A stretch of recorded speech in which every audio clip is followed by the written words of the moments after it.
대한항공 주주총회에서 조양호 회장의 이사 연임안이 주주들의 반대로 부결됐습니다. 사회적 물의를 일으킨 재벌 총수를 국민연금이 주도해 물러나게 한 첫 사례인데 경영계는 지나친 개입이라며 반발했습니다. 박영선 중소벤처기업부 장관 후보자가 2013년 국회 법사위원장을 맡고 있을 당시 황교안 법무부 장관에게 김학의 전 차관의 성범죄 의혹 동영상 CD를 꺼내놓고 임명을 만류했다고 주장했습니다. 황교안 한국당 대표는 그런 CD를 본 기억이 없다면서 당시 김 전 차관과 관련해선 검증팀으로부터 문제가 없다는 얘기만 들었다고 반박했습니다. KT의 특혜 채용 의혹을 수사하는 검찰이 김성태 의원의 딸을 포함해 모두 9건의 사례를 파악한 것으로 확인됐습니다. 여기엔 전직 국회의원과 차관급 출신 인사 등 유력 인사의 이름이 거론되고 있어 수사 결과가 주목됩니다. 이학수 전 삼성 부회장이 이명박 전 대통령의 재판에 증인으로 전격 출석해서 불리한 증언을 쏟아냈습니다. 이학수 전 부회장은 이건희 회장에게 보고한 뒤 다스의 소송 비용을 대신 내줬다고 인정했습니다. 도중에 이 전 대통령이 욕설을 했다고 검찰이 지적을 했고 재판부도 주의를 줬습니다. 오늘 국회 인사청문회에서 박영선 중소벤처기업부 장관 후보자의 자료 제출을 놓고 여야간 공방이 오갔습니다. 야당은 국민을 무시한 행태라고 했고 여당은 과도한 신상털기라고 반박했습니다. 추락 사고로 목숨을 잃는 노동자들이 잇따르며 안전대책에 비상이 걸렸습니다. 아찔한 하늘 위 노동 현장을 뉴스 미션이 찾아가 봤습니다.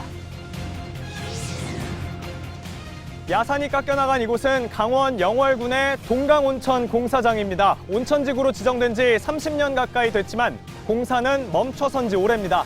애물단지가 된 온천지구 밀착 카메라가 취재했습니다. 아이들이 맥도날드 햄버거를 먹고 피가 섞인 설사를 하는 이른바 햄버거병 사건을 둘러싸고 새로운 의혹들이 제기됐습니다. 당시 맥도날드 측은 대장균에 오염된 패티가 유통된 걸 은폐하려고 관련 재고가 없다고 거짓말했던 걸로 드러났습니다. 공기청정기가 도로 위로. 내일을 바꾸는 현대수소 전기차. JTBC 뉴스룸을 시작하겠습니다. 오늘 준비한 첫 소식을 전해드리기 전에 방금 들어온 소식부터 급하게 좀 전해드리고 시작하겠습니다. 자유한국당이 박영선 중소벤처기업 장관 후보자 청문회를 이 시간 이후로 보이콧했습니다. 조금 전에 오후에 박영선 후보자는 자신의 청문회 진행 중간에 이용주 의원의 질문을 받은 그 답변으로 황교안 당시 법무장관, 지금은 한국당 대표입니다마는 김학의 전 법무차관 사건 당시에 법무장관이었던 당시의 황교안 법무장관에게 김학의 씨의 동영상을 보여준 바가 있다. 그래서 미리 당시 법무장관이 알았었다라는 내용을 청문회에서 얘기를 했는데 이것이 크게 이제 점화가 되면서 자유한국당은 박영선 후보자에 대한 인사청문회를 이 시간 이후로 보이콧한다는 소식이 들어와 있습니다. 저희들이 이 소식은 잠시 후에 집중적으로 자세히 전해드릴 예정입니다. 대한항공 주주총회 참가하신 주주의 여러분, 조양호 회장이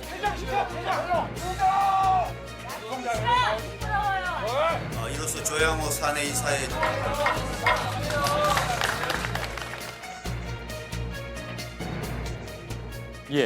이것이 오늘의 큰 뉴스였죠. 조양호 한진그룹 회장이 20년 동안 유지했던 대한항공 대표이사 자리를 오늘 잃었습니다. 주주총회에서 3분의 2 이상의 찬성을 받아야 했는데 치열한 표대결 끝에 불과 2.6%포인트가 모자라서 물러나게 된 것입니다. 주주들의 손에 재벌 총수가 대표이사 자리에서 내려온 첫 번째 사례가 되겠습니다.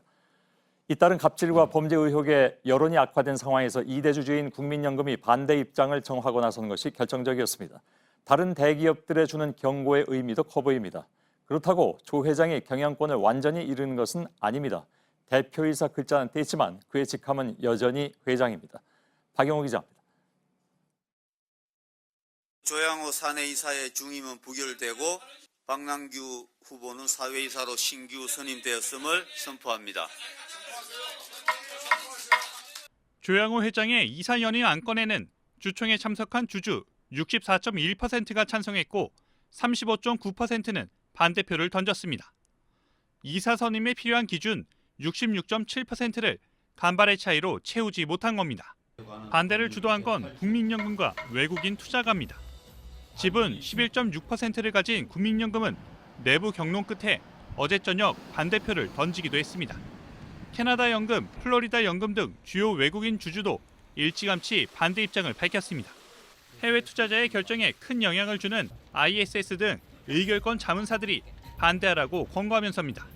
외국인은 대한항공 지분 24%를 갖고 있는데 이 중 상당수가 반대한 것으로 추산됩니다. 참여연대, 민변 등 시민단체들도 소액 주주들의 표를 모아 가세했습니다.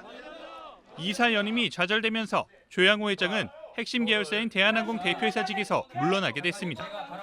1999년 대한항공 최고 경영자 자리에 오른 지 20년 만입니다. 조 회장은 주주들의 손에 물러난 첫 재벌 총수로도 기록되게 됐습니다. 예상치 못한 결과에 회사 측은 당혹해하는 분위기입니다. 다만 조 회장이 이사직은 잃었지만 경영권을 박탈당한 건 아니라고 밝혀 계속 경영에 관여할 여지를 남겨뒀습니다. JTBC 박여우입니다. 예, 이번 주총 결과로 대한항공에는 어떤 변화가 생길지가 우선 관심이죠. 회사 측은 애써 태연한 표정을 짓고 있지만 예상치 못한 결과에 내심 당혹해하는 모습도 역력합니다. 대한항공 본사에 나가 있는 정재우 기자를 연결하겠습니다. 자, 주주에 의해서 재벌 총수가 물러나는 첫 번째 사례가 됐습니다. 대한항공 측의 반응부터 좀 전해주실까요? 네, 대한항공은 오늘 따로 입장을 내지는 않았습니다. 다만 조 회장이 경영권을 박탈당했다는 언론 보도에 대해 두 줄짜리 해명성 언급만 했는데요. 조 회장이 사내이사에서 물러날 뿐 경영권 자체를 박탈당한 건 아니라는 얘기입니다. 이처럼 최대한 말을 아끼는 모습이지만 조 회장이 20년 만에 핵심 계열사인 대한항공사의 대표 자리를 내놓게 된 데 대해선 내부적으로는 당황해하는 분위기가 역력합니다. 예, 조 회장이 등기이사에선 물러나지만 회장 직함은 그대로 유지하겠다는 뜻인 것으로 이제 들리는데 그러면 그 이외에 달라지는 건 없을까요? 통상 회사의 중요한 결정은 이사회를 통해 합니다. 조 회장은 더 이상 사내이사가 아니기 때문에 공식적으로 이사회에 참여할 수는 없습니다. 적어도 외부적으로 경영 전면에 나서기는 어려워진 것이죠. 하지만 당장 조양호 회장이 대한항공의 경영에서 손을 대지는 않을 것으로 보입니다. 여전히 대한항공을 지배하는 한진칼의 대주주이자 회장직도 겸하고 있기 때문입니다. 예. 자, 대한항공 일반 직원들의 분위기가 좀 궁금합니다. 내부에서는 어떤 얘기가 나오고 있습니까? 예, 오늘 여러 대한항공 직원들에게 관련 사안에 대해서 물어봤습니다. 깜짝 놀랐다는 반응부터 총수 일가의 갑질에서 벗어날 수 있게 되는 변화의 시작이었으면 한다. 이런 긍정적인 반응까지 다양한 목소리가 나왔습니다. 당장 크게 바뀌는 게 있겠냐 이런 회의적인 반응도 있었는데요. 조양호 회장의 장남인 조원태 사장이 여전히 대표이사로 있는 데다가 지배구조에는 변함이 없기 때문입니다. 땅콩 회항의 피해자였던 박창진 전 사무장도 조 회장이 대표 자리에서 물러나게 된 걸 환영한다 하면서도 말뿐인 퇴임이 아니길 바란다 이렇게 덧붙였습니다. 예. 조양호 회장의 영향력이 아직 건재한 것은 역시 지주회사인 한진칼의 회장도 겸임하기 때문이죠. 그런데 한진칼도 주주총회가 있잖아요. 국민연금은 한진칼 주총에 대해서는 어떤 입장을 보이고 있습니까? 예, 오는 29일에 한진칼도 주주총회를 열 예정입니다. 국민연금은 한진칼의 주식 지분 6.7%를 갖고 있습니다. 이번에 주주 제안을 통해 횡령, 배임 등의 혐의로 금고 이상의 형이 확정되면 이사에서 빼자 이런 내용의 정관 변경안을 냈는데요. 현재 횡령, 배임 혐의로 재판 중인 조 회장을 사실상 겨냥한 겁니다. 만약 정관이 바뀐다면 조 회장은 재판 결과에 따라서는 한진칼의 대표이사 자리에서도 물러날 수 있습니다. 그런데 이렇게 정관을 바꾸려면 역시 3분의 2 이상의 찬성이 필요합니다. 조 회장의 우호 지분은 28.9%인데요. 이를 감안하면 쉽지는 않아 보입니다. 예. 자, 조양호 회장이 오늘 주주총회 장소에는 나타나지 않았습니다. 지금 어디에 있을까요? 회사 측에 따르면 조 회장은 지금 현재 미국에 있는 것으로 알려졌습니다. 건강 문제로 요양 중이라고 밝혔는데요. 횡령, 배임 혐의로 재판이 진행 중인데다가 국세청도 조 회장을 고발한 상황이라 앞으로 이어질 재판과 검찰 수사에 대비하고 있는 것으로 보입니다. 예, 알겠습니다. 대한항공 앞에서 정재우 기자가 전해드렸습니다. 오늘 대한항공 본사 주주총회장에서는 큰 소리가 오가고 몸싸움도 벌어졌습니다. 이른 아침 열린 시위부터 조양호 회장이 이사 자리를 잃는 순간까지의 상황을 송승환 기자가 정리해드리겠습니다.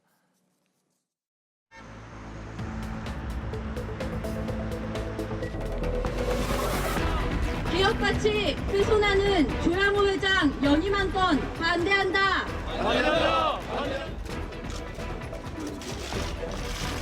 제57기 정기 주주총회를 시작하겠습니다.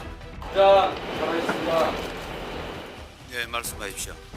대한항공의 정상화를 바라는 주주들과 뜻을 함께 하기 위해서 왔습니다. 땅콩해양 사건부터 지금까지 예상 1분 이내로 종료해 주시기 바랍니다. 주주총회에서는 주주의 발언권을 충분히 보장해 주시기 바랍니다. 아직도 재판 중인데 왜 그런 걸 가지고 비판을 하십니까? 우리 한글 가지고 이번입니다, 이번. 그만해요, 그만해.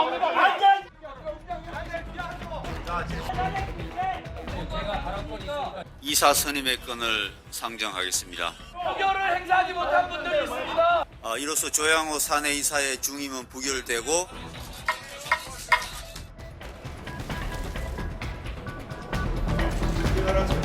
회사에 손해를 입힌 행위에 대해서 책임을 묻는 그런 것이 이루어진 첫 번째 사례가 아닌가 생각이 듭니다. 예, 앞서 보신 것처럼 조양호 회장의 이사 해임에는 국민연금의 역할이 결정적이었습니다. 지분은 11% 남짓이지만 어제 반대 의견을 미리 공개하면서 소액 주주들을 결집시키는 기폭제 역할을 했다는 분석입니다. 한때 주총 거수기라는 오명까지 썼던 국민연금의 달라진 모습에 경영계는 잔뜩 긴장하고 있습니다. 이세누리 기자입니다. 국민연금은 어제 저녁 조양호 회장 선임에 반대한다는 입장을 공개했습니다. 이후 팽팽했던 무게추는 급격히 반대로 기울었습니다. 이처럼 국민연금이 찬반 입장을 미리 정해 밝히는 건 올해가 처음입니다.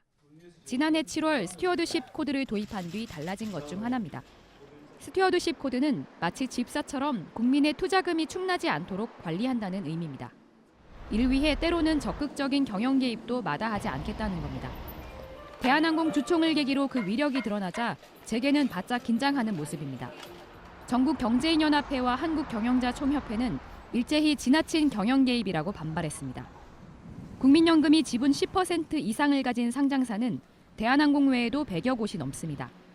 삼성전자, 현대차, SK 등 주요 기업에선 총수 일가에 이은 2대 주주입니다. 이런 상황에서 국민연금이 일일이 경영에 개입할 경우 이른바 연금 사회주의로 흐를 수 있다는 게 재계의 주장입니다. 하지만 의결권 자문사 등에선 오너 리스크를 줄이고 경영 투명성을 높일 계기라는 평가가 나옵니다.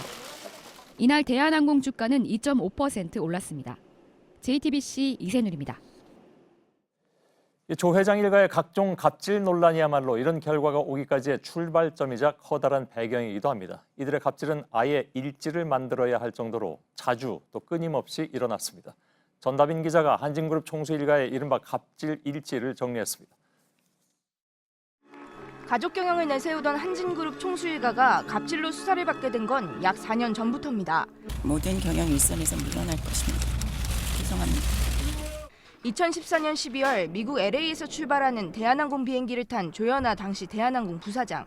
승무원이 견과류를 접시에 담아오지 않았다면서 항공보안법을 어기고 비행기를 돌려 세웠습니다. 절 나무어 주십시오. 저희 잘못입니다.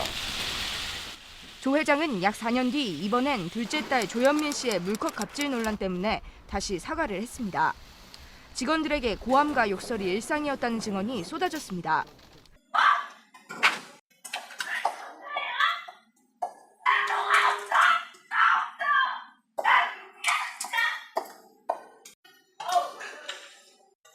성난 대한항공 직원들은 가면을 쓰고 광화문에서 촛불을 들었습니다.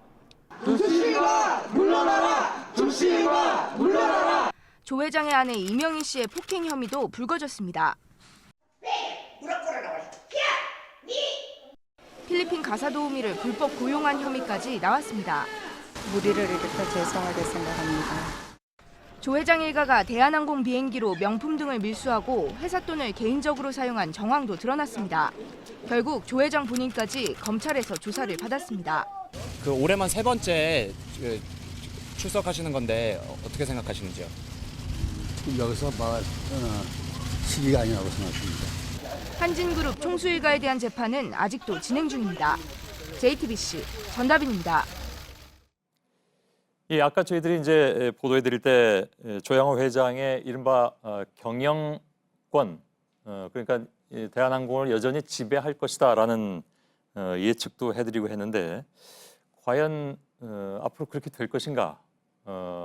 그렇게 되지 않을 수도 있지 않나 하는 얘기도 나오고 있습니다. 그 얘기를 중심으로 좀 얘기를 할 텐데요.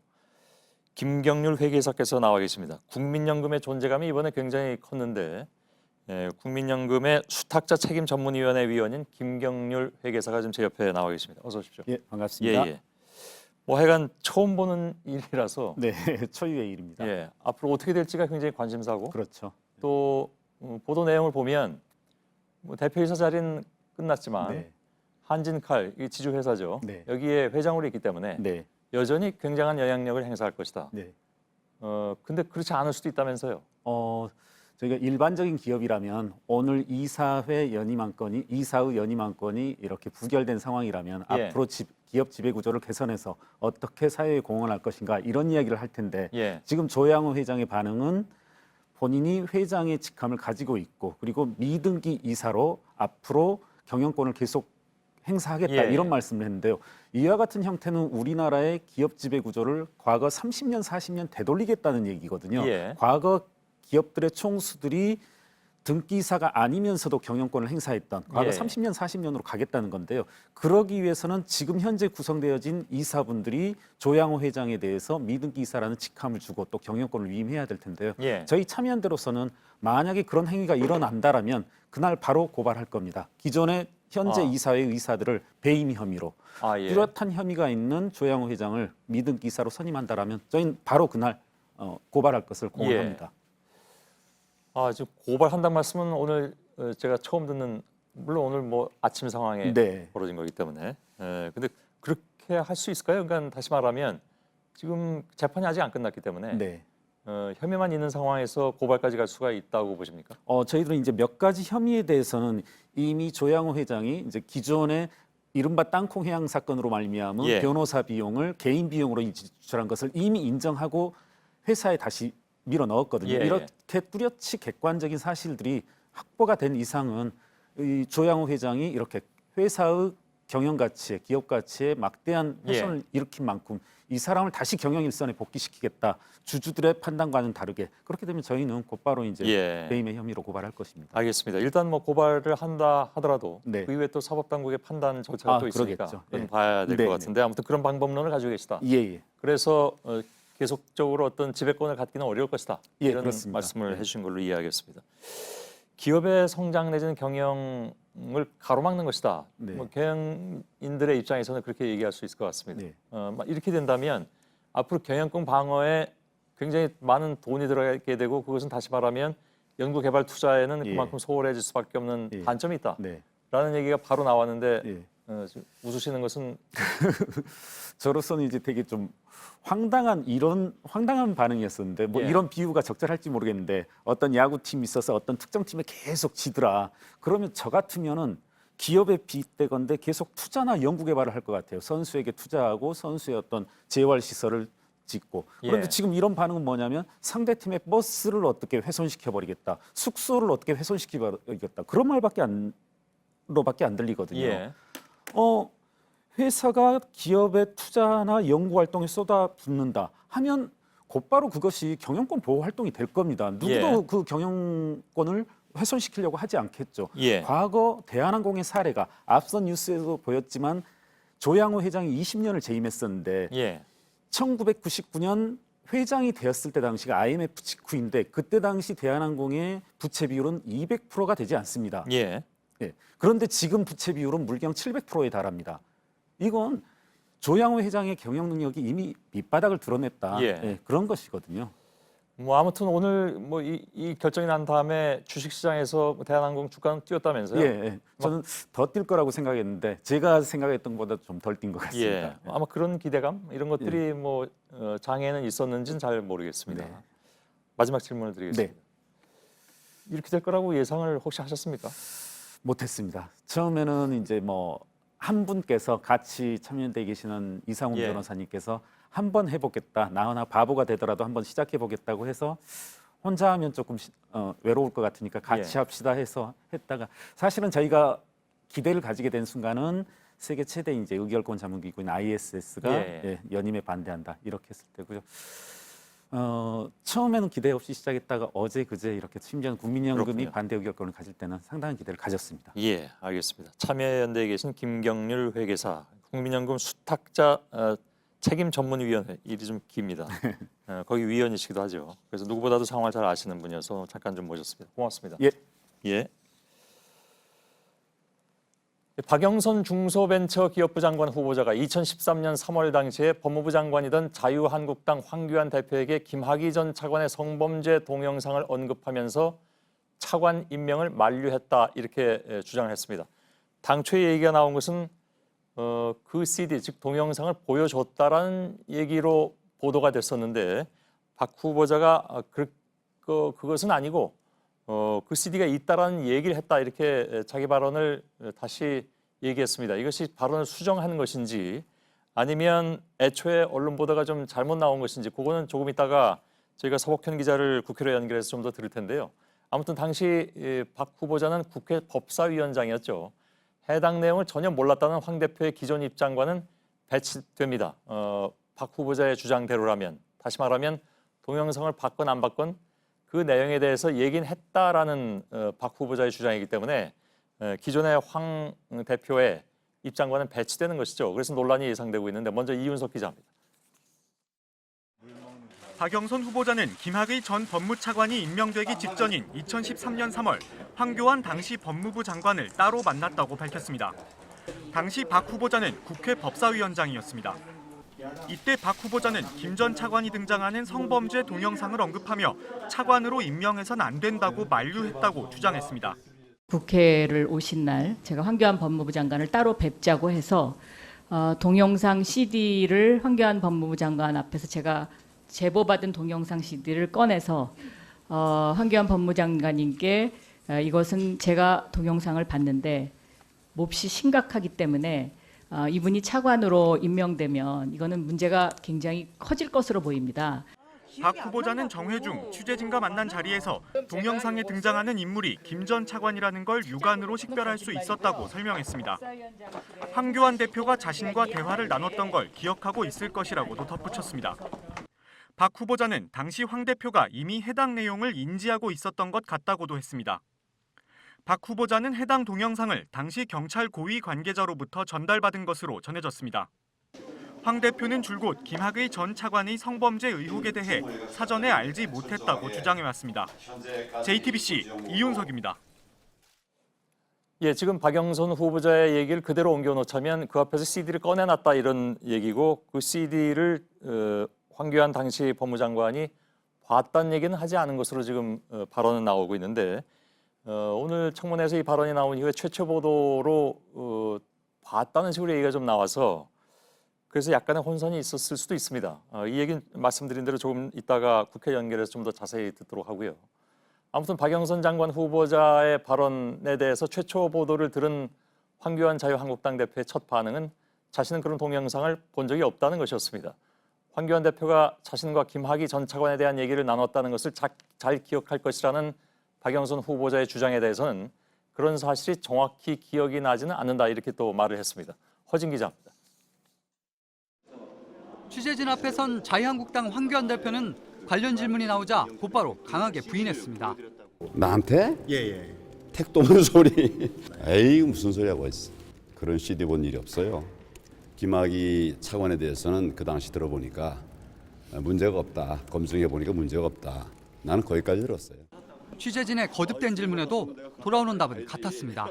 그것은 CD를 봤다든지 법사위원장실에서 그런 자리도 아니고 그런 일도 없어요. 난 연루된 게 없어요. 검찰에서 판단한 것이고 내가 개입한 바가 전혀 없습니다. 김 전 차관 임명 뒤에 문제가 있다는 사실을 알았다는 입장도 거듭 밝혔습니다. 그 전에 이제 검증을 해보니까 문제가 없더라. 나는 그렇게는 들었어요. 임명 직후에 무슨 그런 얘기가 나오더라고요. 본인에게 물어보니까 그런 일이 없다고 또 그러고. 그러면서도 박영선 당시 국회 법사위원장과 김 전 차관 관련 대화를 나누는지에 대해선 정확히 기억나지 않는다고 했습니다. 언제 그런 얘기가 있었는지는 모르겠어요. 기억 그런 부분이 명확하게 기억나지는 않아요. 그 사이에 있었는지 내 기억이 없어요. 황 대표는 박영선 후보자 인사청문회에서 자신에 관한 내용이 거론된 데 대해선 불쾌감을 표시했습니다. JTBC 허진입니다. 예, 2013년 당시에 법사위원장이던 박영선 후보자는 황교안 당시 법무장관에게 동영상 CD를 언급하면서 김학의 차관 임명을 만류했다는 것이고요. 황교안 한국당 대표는 강하게 부인을 하고 있습니다. 그런 CD는 본 적이 없다. 정확하게 CD 내용을 본 적이 없다라는 것인지 CD 자체의 존재를 모른다는 것인지 그건 좀 더 얘기를 들어봐야 되겠습니다. 국회 취재 기자를 좀 연결하겠습니다. 서복현 기자가 지금 연결되어 있습니다. 청문회는 지금도 진행 중인가요? 아닙니다. 파행된 상태입니다. 원래는 저녁 식사 후에 오후 7시 30분부터 속개가 될 예정이었는데요. 자유한국당 의원들이 조금 전에 기자회견을 했습니다. 그래서 이렇게 얘기했습니다. 불성실하고 위선적인 행태를 지켜볼 수 없다. 이러면서 청문회를 거부한다는 입장을 밝혔습니다. 그러니까 청문회를 전면 보이콧하고 자진 사퇴를 요구한 겁니다. 예. 자, 정리 좀 할 필요가 있는데 자유한국당 의원들이 이 청문회를 거부한 이유가 정확하게 어떤 겁니까? 그러니까 김학의 전 차관으로 의심되는 CD 발언 그것을 황교안 대표에게 당시 법무장관에게 그 CD를 보여줬다. 물론 그 내용을 보여줬다는 얘기는 안 하는 것으로 지금 판단이 됩니다만 그 CD 존재 자체를 보여줬다는 그 발언 때문입니까? 아니면 또 다른 이유가 있습니까? 일단 자유한국당 의원들이 표면적으로 드러낸 이유는요. 오늘 오전부터 박 후보자의 자료 제출을 놓고 한국당 의원들이 거세게 반발을 했습니다. 자료 제출이 불성실하다 이러면서 강하게 항의를 한 건데요. 현재까지 이 불성실하고 위선적인 행태를 지켜볼 수 없다 이렇게 말한 것은 자료 제출을 놓고 문제를 제기한 것으로 보입니다. 예. 자, 요거 좀 정리하고 넘어가죠. 그 CD를 박영선 후보자가 당시에 황교안 법무장관에게 이런 CD가 있다라고 보여줬다고 했습니다. 근데 박영선 후보의 나중에 발언을 보면 그 내용을 보여준 것이 아니라 그냥 CD의 존재를 얘기했다. 그냥 이런 CD가 있다라고 이렇게 보여줬다는 얘기죠. 그 내용을 같이 본 것이 아니라 그 얘기죠. 네, 그렇습니다. 앞선 리포트에서 보셨듯이요. 박 후보자가 청문회에서는 CD를 꺼내서라는 표현을 썼습니다. 그런데 정회 시간대는요. CD를 책상에 가지고 있었고 CD 자체를 보여주거나 동영상을 재생한 것은 아니다. 말로 CD의 존재에 대해서 얘기를 한 것이다. 이렇게 추가로 설명을 했습니다. 예. CD를 꺼내서 보여줬다 하더라도 그것이 내용을 봤다는 얘기는 그러니까 당시 법무장관에게 그 내용을 보도록 했다는 건 아니잖아요. 그러니까 황 대표로서는 아까 택도 없다 이렇게 강하게 부인했는데 그건 황 대표의 말이 맞다는 얘기잖아요. 그죠?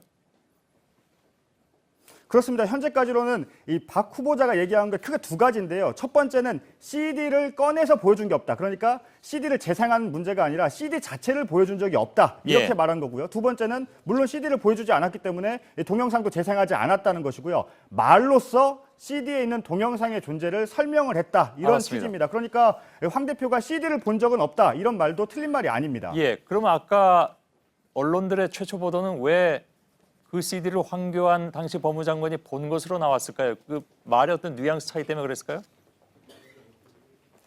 앞선 리포트에도 나왔지만요. 청문회 당시에 이 질문을 받았을 때 박 후보자가 CD를 꺼내서라는 말을 했습니다. 그러니까 황 대표를 만났을 때 CD를 꺼내서라는 표현을 했기 때문에 언론에서는 이것을 CD를 보여준 것으로 이렇게 해석해서 기사를 썼을 수가 있습니다. 예, 알겠습니다. 그러면 그 문제는 좀 그렇게 정리를 하도록 하겠습니다. 자, 박 후보자의 말도 사실은 검증이 필요한 내용이긴 합니다. 경찰 수사팀이 동영상을 확보한 것이 김 전 차관 임명 후 아닙니까? 저희들이 알기로는 그렇게 돼 있는데 그럼 수사팀이 입수하기도 전에 박 후보자가 당시에 그 동영상을 확보했다는 얘기가 되잖아요. 입수했다는 얘기가 되잖아요. 게다가 박지원 의원도 봤다 이렇게 얘기를 했는데 박지원 의원에게 확인을 해봤더니 저희 취재진이 봤다. 다만 그것을 황교안 당시 법무장관에게 박 후보자가 보여줬는지는 잘 모르겠다. 이런 답이 돌아왔단 말이죠. 이거 어떻게 봐야 됩니까? 일단 좀 차근차근 설명을 해드리겠습니다. 예. 모두 2013년 3월에 벌어진 일인데요. 표를 좀 보시죠. 표를 보시면서 설명을 좀 드리면요. 황 대표가 얘기했던 시점, 만났던 시점이 좀 중요한 것 같은데요. 일단 김학의 전 차관이 임명되기 전에 이 박 후보자는 황 대표를 만났다고 했습니다. 그런데 이 경찰 수사팀, 제가 말하는 것은 경찰, 이 수사를 했던 수사팀이 공식적으로 확보한 시점은 2013년 3월 19일입니다. 그러니까 김 전 차관이 임명된 후에 수사팀이 동영상을 확보를 한 것이죠. 그렇게 된다면 박 후보자는 경찰 수사팀이 이 동영상을 확보하기 전, 또 김 전 차관이 임명되기 전에 동영상을 확보했다는 건데 이게 가능한 일이냐라고 봤을 때 살펴보면요. 2012년 11월에 건설업자 윤중천 씨와 관련한 고소 사건이 경찰에 접수가 됐습니다. 이때부터 동영상 문제가 불거졌고요.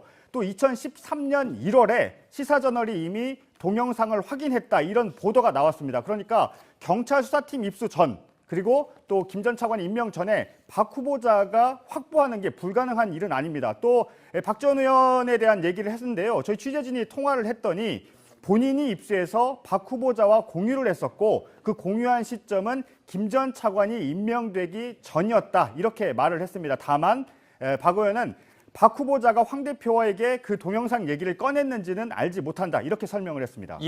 아무튼 김학의 당시 전 차관 임명자에 대해서 임명을 앞두고 반대 의견을 분명히 저 황교안 당시 법무장관에게 얘기를 했다는 건데, 그렇다면 여기서 좀 중요한 점 한 가지만 더 짚고 마치도록 하죠. 황 대표가 김 전 차관 임명에 어떤 역할을 했느냐, 이것 때문에 이 문제가 불거진 거 아니겠습니까? 그렇습니다. 박 후보자의 주장이 맞다면 이 주장에는 몇 가지 의미가 있는데요. 첫 번째로 황 대표가 당시 동영상 문제에 대해서 얘기를 듣고도 최소한 김 전 차관 임명을 묵인했다는 얘기가 됩니다. 또 이후에 황 법무부 장관이었죠. 경찰, 검찰 수사 중에 황 대표는 법무부 장관이었기 때문에 이 문제가 있는 거고요. 또 하나는 그동안 황 대표가 해왔던 주장의 신빙성이 흔들릴 수가 있습니다. 앞선 발언 한번 들어보시죠. 당시 법무부 장관이셨잖아요. 그때 보고받은 내용이 있으신지요? 검증 결과 문제가 없다라고 제가 들었습니다. 그리고 임명이 됐고, 임명이 된 뒤에 의혹 제기가 있었어요. 그리고 나서 본인이 사퇴했죠. 그게 전부예요. 들었습니다. 말을 들어보면 임명된 이후에 의혹이 제기됐다고 했는데요. 지금 박 후보자의 말은 임명되기 전에 이미 황 대표에게 동영상 문제를 얘기했다고 주장을 하고 있기 때문에 황 대표, 이 말이 맞다면 황 대표의 주장의 신빙성이 흔들리는 거고요. 더욱이 황 대표는 지금까지 수사에 개입한 적이 없다, 이 부분도 전면 부인하고 있는데 앞선 부분의 신빙성이 흔들리면 이 수사 개입 여부, 이 부인도 신빙성이 흔들릴 수 있다는 점에서 큰 의미를 담고 있습니다. 알겠습니다. 국회 청문회장 앞에서 서복현 기자가 전해드렸습니다. 자, 이런 가운데 사건을 처음 수사했던 당시 경찰 간부가 2013년 청와대에 분명하게 사건을 보고했다, 이렇게 저희 JTBC 취재진에게 밝혔습니다. 당시 청와대 인사들은 제대로 보고를 받지 못해서 김 전 차관 임명에 책임이 없다고 말하고 있죠. 이 경찰 간부는 실제로 보고를 했다는 관련 메모도 제출할 수 있다, 이렇게 밝혀서 파장이 예상됩니다. 이가혁 기자.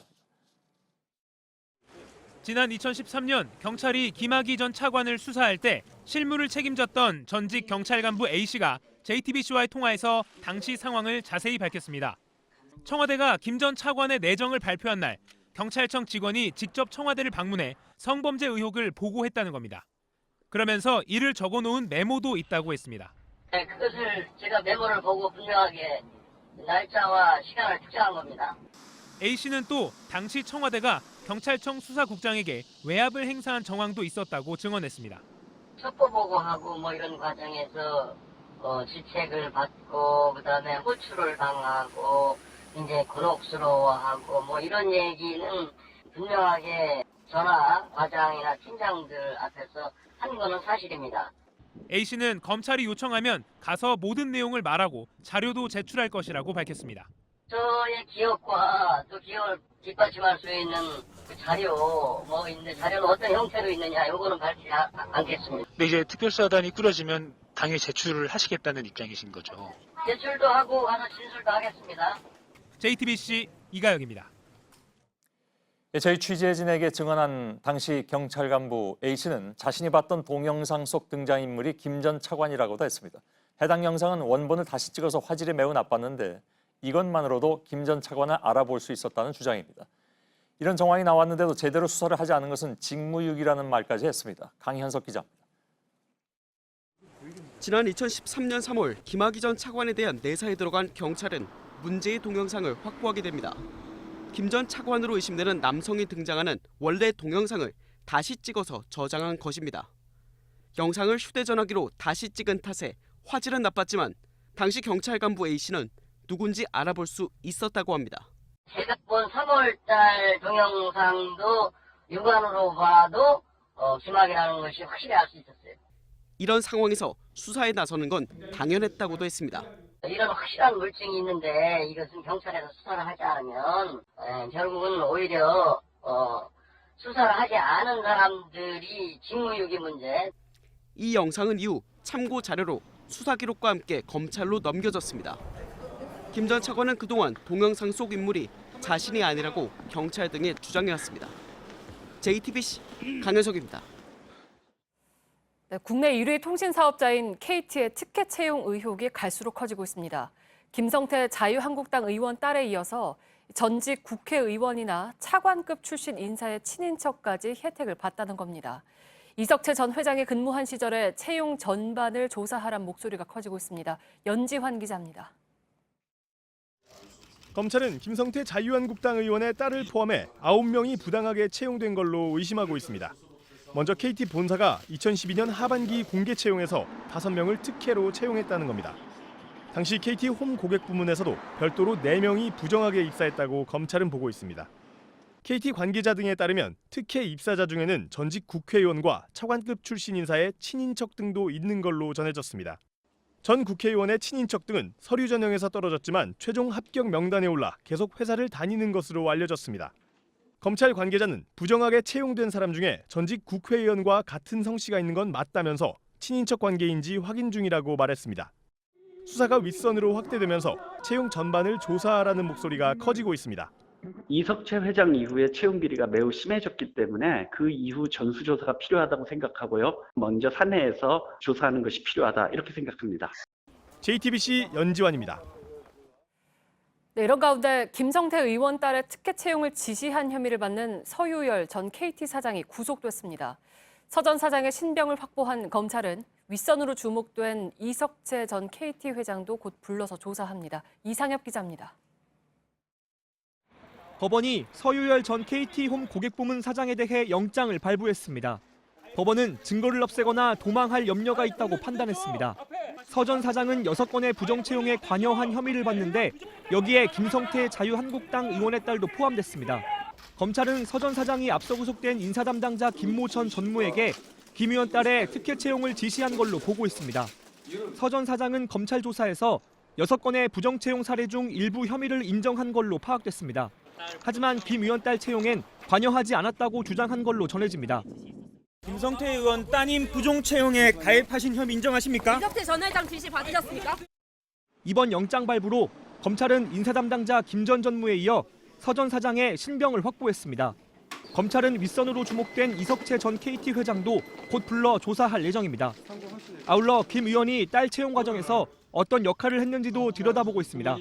JTBC 이상엽입니다. 이건희 회장에게 보고를 하고 이명박 전 대통령을 위해서 다스 소송비를 대신 내주었다.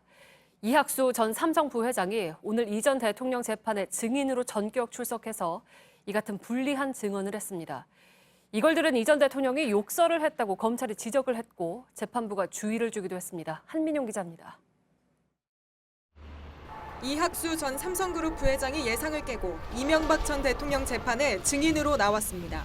작심한 듯 불리한 증언을 쏟아냈습니다.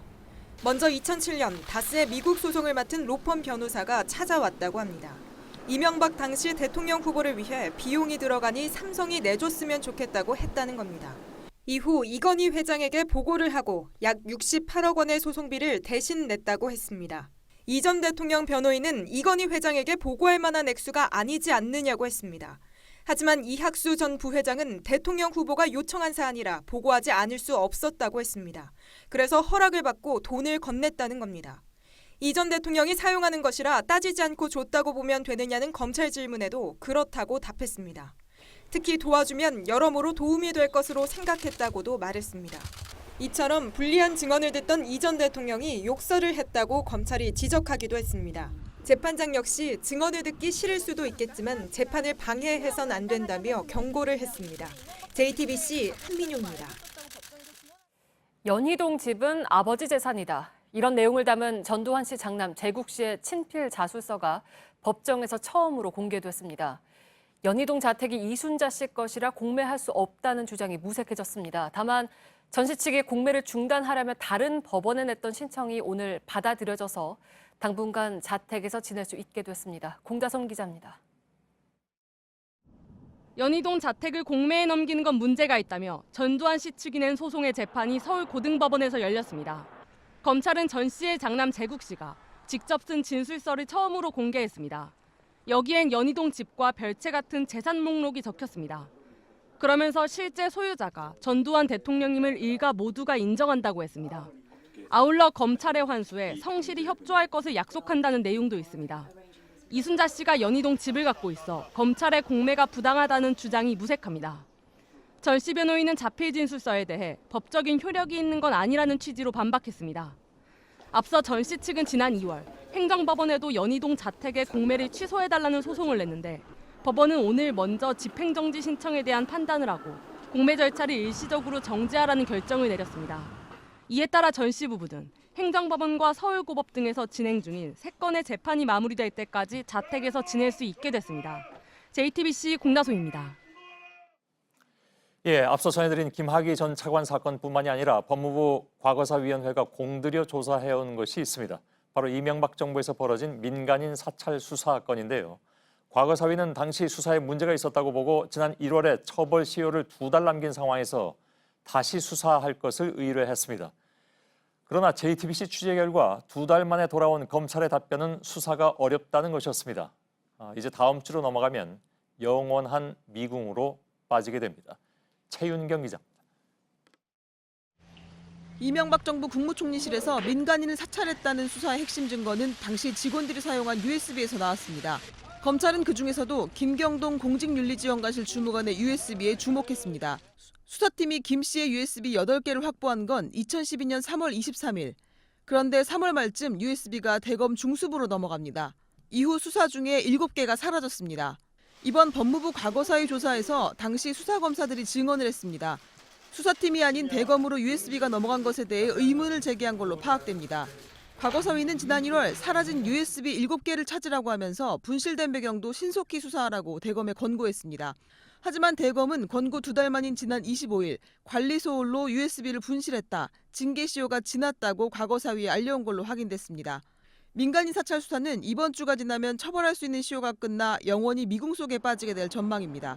JTBC 최윤경입니다. 이명박 정부 국무총리실의 민간인 사찰건에 대한 검찰 수사는 앞서 말씀드린 USB 문제뿐만이 아니라 석연찮은 구석이 한두 가지가 아닙니다. 특히 핵심 인물인 국무총리실 과장에 대한 체포가 늦어져서 수사가 어려워졌다는 지적이 있습니다. 당시의 수사팀은 이른바 검찰 윗선이 체포 시점을 총선 이후로 미루려 했다고 과거사 진상조사단에 증언했습니다. 강보들 기자입니다. 2012년 3월 장진수 전 주무관의 폭로로 이명박 정부 민간인 사찰에 대한 2번째 검찰 수사가 시작됐습니다. 진실이 밝혀져야 되기 때문에 말씀드렸습니다. 진경락 공직윤리지원관실 기획총괄과장이 사찰 관련 문건이 담긴 노트북을 가져간 것도 이때 알려졌습니다. 이 노트북은 민간인 사찰의 범위와 내용, 청와대에 대한 비밀 보고 라인 등을 파악할 수 있는 판도라의 상자로 불렸습니다. 하지만 검찰이 소환 통보에 불응하던 진 전 과장에 대한 체포영장을 청구한 건 폭로 이후 보름이 지난 4월 11일 19대 총선 날이었습니다. 당시 수사팀 관계자들은 검찰 과거사 진상조사단에 빨리 체포하려 했지만 지휘부가 계속 늦췄다고 말한 걸로 파악됐습니다. 체포를 미루는 과정에 수사검사가 반발해 사직하겠다고 하자 검찰 수뇌부가 나서 설득에 나섰던 정황도 드러났습니다. 검찰 과거사위원회는 청와대 압력이 있었는지 밝히려고 했습니다. 하지만 당시 권재진 법무부 장관, 최규일 중앙지검장이 조사에 응하지 않았다고 했습니다. JTBC 강버들입니다. 미국은 천재이루의 기회를 놓쳤고 북한 최고 지도부가 곧 결심할 것이다. 최선희 외무성 부상이 최근 기자회견에서 작심한 듯 발언을 했었죠. 이를 두고 미국 CIA와 국무부 관료들이 모여서 비공개 회의를 연 것으로 저희 JTBC 취재 결과 나타났습니다. 또 최근에 북한의 움직임은 트럼프의 정치적 입지와 긴밀하게 연계돼 있다는 눈에 띄는 분석도 나왔습니다. 김소연 기자입니다. 지난 주말 워싱턴에서 미 중앙정보국 CIA와 국무부의 한반도 담당자들이 모여 비공개 회의를 열었다고 외교 소식통이 전했습니다. 지난 15일 최선희 부상의 평양 기자회견 발언을 분석하는 자리였다는 겁니다. 미국의 대북 라인이 북한의 속뜻을 알아내는 데 집중하고 있는 걸로 보이는 대목입니다. 이른바 한반도 서클로 불리는 이 모임은 미 국무부와 국방부, CIA 등의 한반도 담당자가 모이는 비공개 회의로 알려졌습니다. UN 북한 대표부가 있는 뉴욕 채널이나 정보 라인을 통해 북미가 물밑 접촉에 나섰을 가능성도 제기됩니다. 물밑에서 사진하고 북한의 진위를 파악하고 이런 단계가 우선이기 때문에 CIA나 통전부나 이런 쪽의 접촉들이 우선되면서 특히 트럼프 대통령에 대한 뮬러 특검의 무혐의 보고서가 나오며 북한이 다시 협상에 보다 적극적으로 나올 거란 분석입니다. 북한이 우려하던 미국 국내 변수가 정리되면서 연락사무소에 복귀하는 등 대화의 여건이 조성됐다는 겁니다. JTBC 김소현입니다. 스페인 고등법원이 하노이 북미 정상회담 닷새 전에 발생한 현지 북한 대사관 침입 사건에 대한 조사 내용을 공개했습니다. 멕시코와 미국, 한국 국적자 10명이 침입을 했고 미국 연방수사국, 즉 FBI에 정보를 건넸다고 밝혔습니다. 말레이시아에서 암살된 김정남의 아들 김한솔을 보호하고 있다고 주장하는 반북단체 자유조선은 자신들이 한 일이라고 주장했습니다. 런던의 김성탁 특파원입니다. 스페인 고등법원이 홈페이지에 올린 조사 내용입니다. 멕시코 국적 미국 거주자 아드리안 홍창이 마드리드 북한 대사관 침입 사건을 주도했습니다. 미리 수갑과 흉기를 구입한 괴한들은 기업가라며 북한 대사관 문을 열게 했습니다. 안에 있던 사람들을 폭행하고 결박했습니다. 경제 참사에게 탈북을 권하기도 했습니다. 괴한들은 자신들이 북한 해방을 위한 인권단체 회원이라고 말했다고 법원은 전했습니다. 컴퓨터와 하드디스크 등을 챙겨 5시간 만에 대사관 차량을 나눠 타고 도주했습니다. 괴한들은 포르투갈을 거쳐 뉴욕으로 향했습니다. 이후 홍창은 FBI와 접촉해 대사관에서 가져온 음성 영상 자료 등 정보를 제공했다고 법원은 밝혔습니다. 반북단체 자유조선은 당시 초대를 받아 긴급 상황에 대응한 것이라고 주장했습니다. 천리마 민방이라는 이름을 쓰던 이 단체는 FBI의 요청에 따라 막대한 가치가 있는 정보를 공유했다고도 했습니다. 스페인 법원은 홍창 등 2명에 대해 국제 체포영장을 발부했고 범죄인 인도 요청도 할 예정이라고 외신은 전했습니다. 미 국무부 부대변인은 미국 정부는 무관하다고 말했습니다. 런던에서 JTBC 김성탁입니다. 엄마, 내가 햄버거를 혼자 다 먹어서 그렇지 욕심내면 안 됐었는데 라고 얘기를 하는데 그게 아이의 잘못은 아니잖아요. 그래서 세균이 들어가서 그런 거지. 그래서 말 잘 듣고 약 잘 먹으면 그럼 라인 빼줄 수 있는 거지, 그치 엄마? 라고 묻더라고요. 예, 3년 전에 최은주 씨의 아이는 맥도날드의 햄버거를 먹고 신장 기능의 90%를 잃었습니다. 병명은 용혈성 요독 증후군. 덜 익힌 패티가 원인인데 이른바 햄버거병으로 불립니다. 당시 맥도날드 측은 증거가 부족하다는 이유로 무혐의 처분을 받았습니다. 그런데 JTBC 취재 결과 그 즈음 제조돼서 장출혈성 대장균 오염이라고 우려되는 패티가 2,000박스 넘게 유통되는 것으로 확인됐습니다.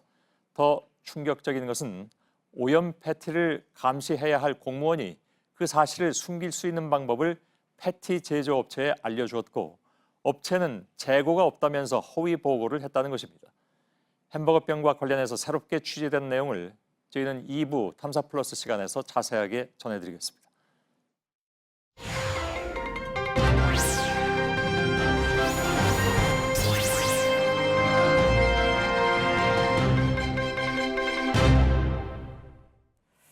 네, 높은 곳에서 일하다 떨어져 숨지는 노동자들이 갈수록 늘고 있습니다. 재해로 숨진 노동자들 가운데 추락이 사망 원인 1위를 기록할 정도입니다. 노동자들과 그 가족들은 늘 가슴 졸일 수밖에 없겠죠. 제대로 된 안전대책을 요구하는 목소리가 커지고 있습니다. 시청자들의 취재 요청이나 제보를 직접 확인하는 뉴스미션, 오늘은 서효정 기자입니다. 이렇게 도심 지역의 고층 건물들이 늘면서 작업을 하다 떨어져서 숨지거나 다치는 사고가 매년 이어지고 있습니다. 실제로 이 작업자들은 생명의 위협을 느낀다며 불안감을 호소하고 있는데요. 어떤 위험한 상황에 처할 수 있는 건지, 또 안전대책은 제대로 마련이 돼 있는 건지 저희 뉴스미션이 따라가 보겠습니다. 취재진은 촬영에 앞서 줄타기 안전교육을 받았습니다. 이후 전문가들과 함께 전북 정읍의 유리창 청소 현장을 찾았습니다. 이 건물이 5층짜리 건물인데요. 제가 오늘 이 건물 유리창을 청소해 보겠습니다. 줄에 몸을 의지하는 것부터 쉽지 않습니다. 왜 이렇게 중심을 잡기? 한 층을 올라가는 데만 15분이 걸렸습니다. 조금 쉬었다 갈까요? 잠깐만요. 여기 지금 몇 층 정도 됐어요? 제가 지금 건물 3층 높이 정도 올라와 있는데요. 이 로프 하나가 제 몸무게를 이렇게 오롯이 지탱을 하고 있습니다. 3층인데도 상당히 높이감이 느껴지고 또 밑을 내려다보기가 좀 무서울 정도입니다. 저는 2층을 청소하러 다시 내려가 보겠습니다. 취재진 몸엔 로프가 끊어지더라도 추락하지 않게 막아주는 생명줄이란 안전장치가 있습니다. 하지만 많은 현장에선 이런 생명줄이 없이 일을 합니다. 바람이 세게 불면 사고가 나기 쉽습니다. 저희도 또 마찬가지로 항상 로프를 타게 되면 그때부터 긴장을 계속하고 있습니다. 바닥에 두 발이 닿기 전까지는 긴장을 하면서. 이번엔 28층짜리 건물을 짓는 서울 숭례문 근처입니다. 공사를 가는 거예요? 바깥벽도 바닥도 없이 뻥 뚫린 공사장. 일을 하다 추락할 위험이 가장 높은 건축 초기 단계입니다. 노동자들은 허공 같은 19층 위를 걸어 다닙니다. 다른 작업은 기계가 할 수 있지만 나사를 조이는 건 사람만 가능하기 때문입니다. 환기나 배관 시설을 위해 뚫어놓은 구멍으로 떨어지는 경우도 많습니다. 지난해 1월부터 9월까지 산업재해로 숨진 730명 가운데 추락사가 266명으로 가장 많았습니다. 서울시와 일부 건설사들은 안타까운 피해를 막기 위해 추락 체험 교육까지 시작했습니다. 교육장은 갑자기 난간이 기울거나 바닥이 꺼지게 설계했습니다. 가상현실 장비도 도입하고 있습니다.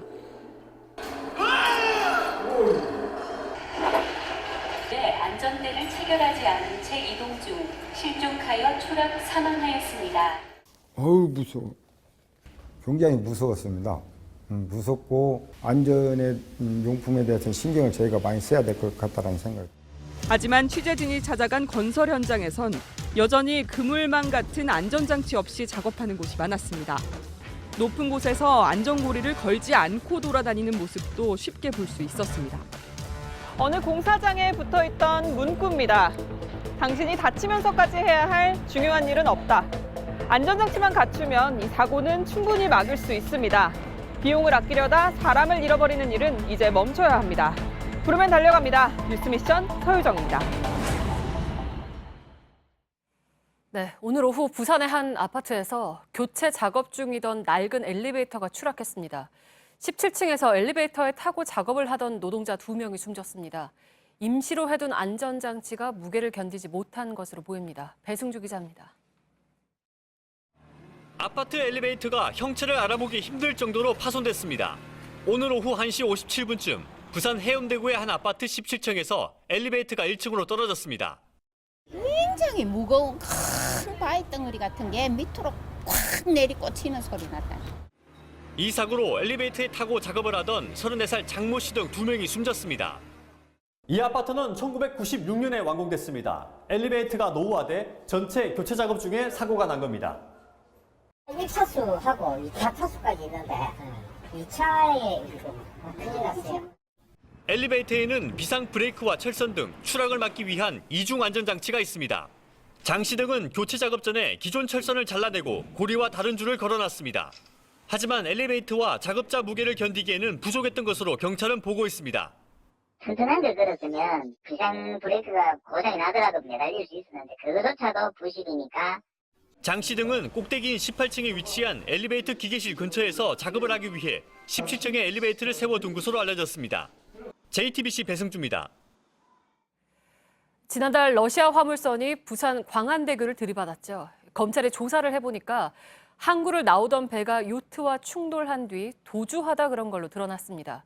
이 부서진 광안대교를 수리하는 데는 28억 원 정도가 들 걸로 보입니다. 구석찬 기자입니다.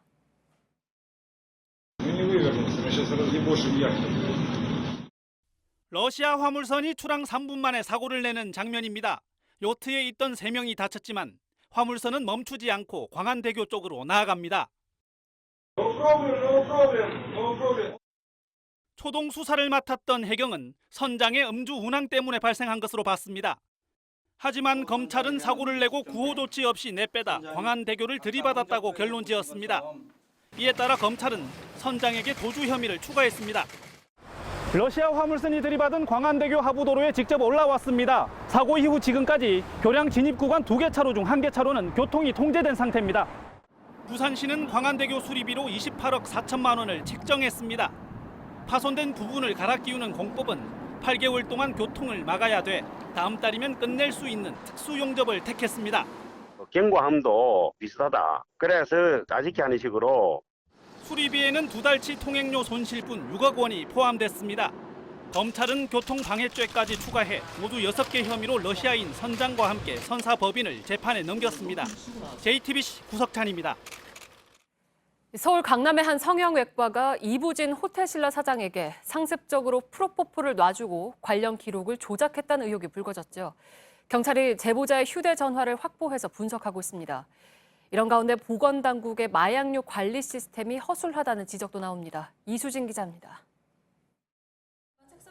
경찰이 이부진 호텔신라 사장의 프로포폴 의혹을 제기한 제보자의 휴대전화를 확보했습니다. 병원 직원들의 카카오톡 대화 내용을 복원해 마약류 관리 장부를 조작했는지 등을 살펴볼 예정입니다. 이와 관련해 마약류 약품을 관리하는 보건당국의 시스템에 구멍이 뚫려 있다는 지적이 나옵니다. 서울 강남구에는 피부과와 성형외과를 비롯해서 마약류를 취급하는 병원이 900곳에 달합니다. 강남구 보건소가 이 중 15%를 뽑아서 조사해봤더니 13곳이 마약류 관리대장을 거짓으로 작성해 적발됐습니다. 그런데 업무 정지를 당한 곳은 단 3곳뿐이었습니다. 지난해 5월 시작한 마약류 통합관리 시스템도 약물 오남용을 완벽하게 막진 못하는 것으로 드러났습니다. 조사 결과 43만 건의 주민등록번호가 잘못 기재돼 있었습니다. 1111처럼 같은 숫자를 반복해 적거나 아예 없는 번호로 적힌 경우도 있었습니다.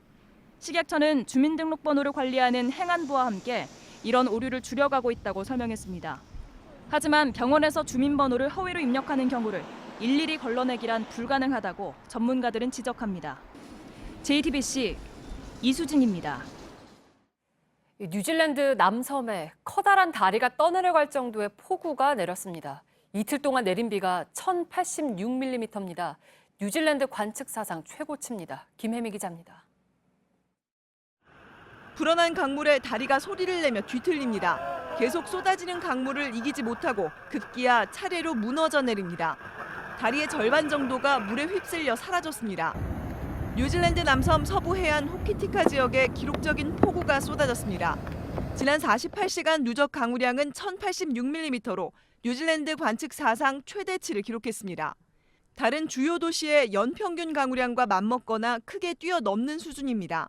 다리가 떠내려가고 고속도로 300km가량이 통제됐습니다. 급류에 휩쓸린 것으로 보이는 한 60대 여성의 시신이 강둑에서 발견되기도 했습니다. 영국 가디언은 가정집과 기업체가 홍수 피해를 입었고 관광객 50명 정도가 임시 복지관에서 밤을 지새웠다고 전했습니다. 피해가 속출하면서 이 지역 일대에는 비상사태가 선포됐습니다. JTBC 김혜미입니다. 오늘 수도권의 초미세먼지 농도가 종일 매우 나쁨 수준이었습니다. 일주일 만에 주의보까지 내려졌습니다. 이렇게 미세먼지 짙은 날이 늘면서 미세먼지를 제거해준다는 음료수나 먼지를 막아준다는 화장품까지 팔리고 있는데요. 식약처가 조사를 해보니까 대부분 효과가 전혀 입증되지 않은 제품들이었습니다. 배양진 기자입니다. 수소가 들어있어 미세먼지를 없애준다고 광고하는 음료수입니다. 수소가 활성산소를 없애준다는 연구 결과를 근거로 듭니다. 생수보다 5배나 비싼데도 시장 규모는 연간 200억 원대로 커졌습니다. 하지만 수소수의 효과는 검증된 게 없다고 식약처는 밝혔습니다. 뚜껑을 여는 순간 많은 부분 날아가 버립니다. 대부분은 장이나 위에서 흡수되지 못합니다. 들어있는 수소의 양도 극히 적습니다. 제품에 표시된 함량은 0.7에서 2.2ppm 수준. 그나마 표시 함량의 10%만 들어있는 제품도 있습니다. 미세먼지 차단 화장품도 비슷합니다.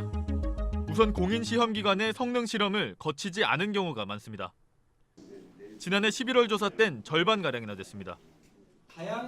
인증을 거친 제품들도 미세먼지를 완전히 막는다고 보긴 어렵다고 지적합니다.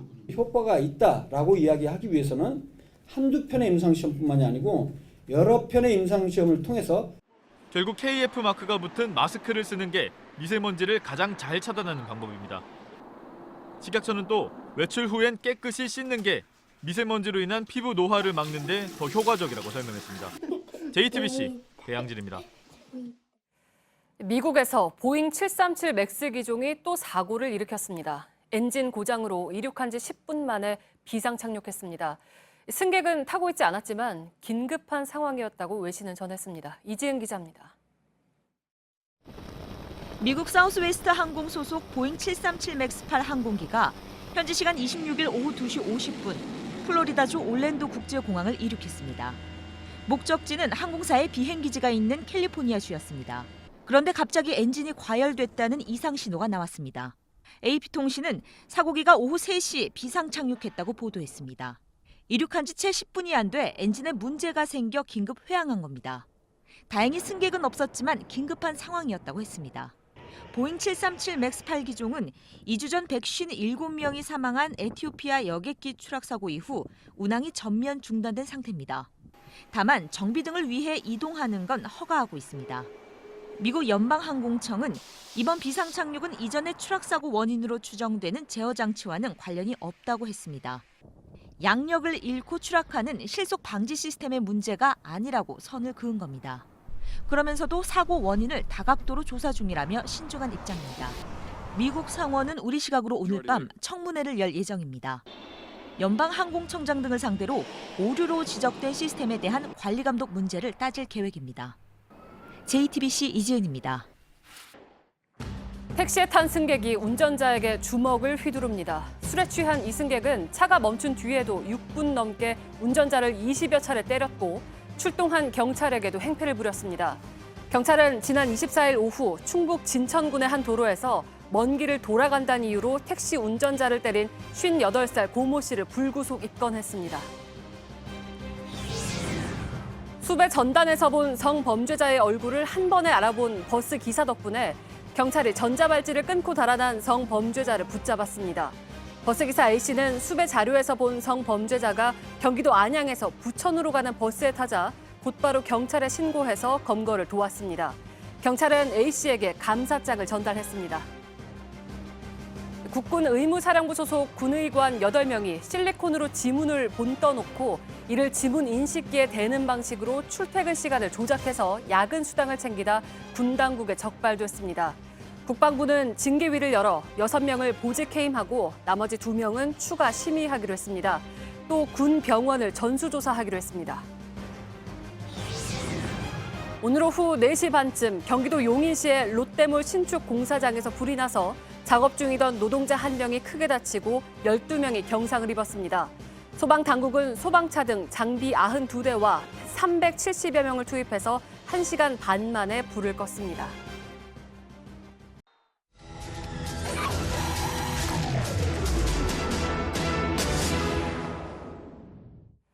전국에 온천하면 떠오르는 명소들 있죠. 온천의 경우 일단 유명해지면 관광 명소가 되기 때문에 지자체들이 앞다퉈서 개발하고 있습니다. 하지만 제대로 검토하지 않고 개발을 맡겼다가 수십 년째 방치된 곳들이 많습니다. 밀착 카메라 박민규 기자입니다. 강원도 영월 동강입니다. 야트막한 산 너머로 공사 현장이 보입니다. 한 민간업체가 온천 관광지로 개발하던 곳입니다. 하지만 교감도도 게시판도 하얗게 발했습니다.